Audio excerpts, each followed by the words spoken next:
Monsieur le ministre, la privatisation des autoroutes est une gabegie financière, ça a été démontré toute la soirée par mes collègues. 3,9 milliards d'euros de bénéfices en 2021 pour les concessionnaires, dont 85% directement versés dans les poches des actionnaires.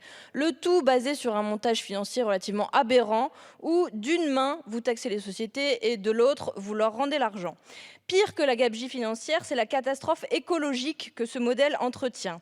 En Allemagne, on permet désormais à tout le monde d'utiliser les transports en commun pour 49 € par mois. Mais vous, en France, depuis 2017, vous avez fermé plus de 100 gares, vous avez permis l'augmentation de 5% des prix des péages, de quoi ruiner des automobilistes qui sont déjà étranglés par l'essence à 2 € le litre, et vous mettez en place les fameuses ZFE, zones à faible émission, sans donner aux automobilistes la moindre solution alternative.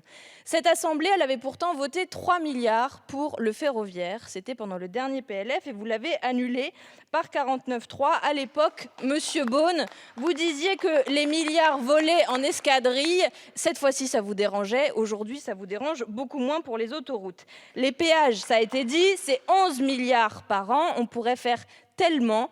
Je vous donne plusieurs exemples. 5 milliards par an, on moderniserait tout le réseau ferré à la hauteur des besoins. 1 milliard par an, on pourrait augmenter le nombre de trains pour rendre ce moyen de transport vraiment attractif pour les gens. 250 millions par an, on pourrait faire la gratuité des TER pour les plus jeunes de ce pays.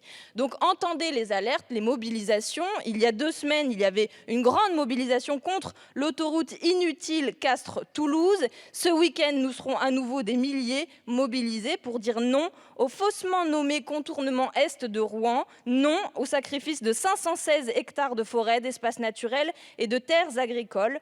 Le vieux monde et son modèle se meurent, malgré tous vos efforts, monsieur le ministre. Vous nous avez parlé ce soir d'une taxe sur les super-profits, vous les découvrez, vous parlez d'une taxe. Donnez-nous des chiffres. Combien sera cette taxe qui va nous être proposée de toute façon à l'automne prochain? Et combien ensuite pour le ferroviaire, pour la transition écologique? Donnez-nous des chiffres, c'est le moment ce soir. Merci.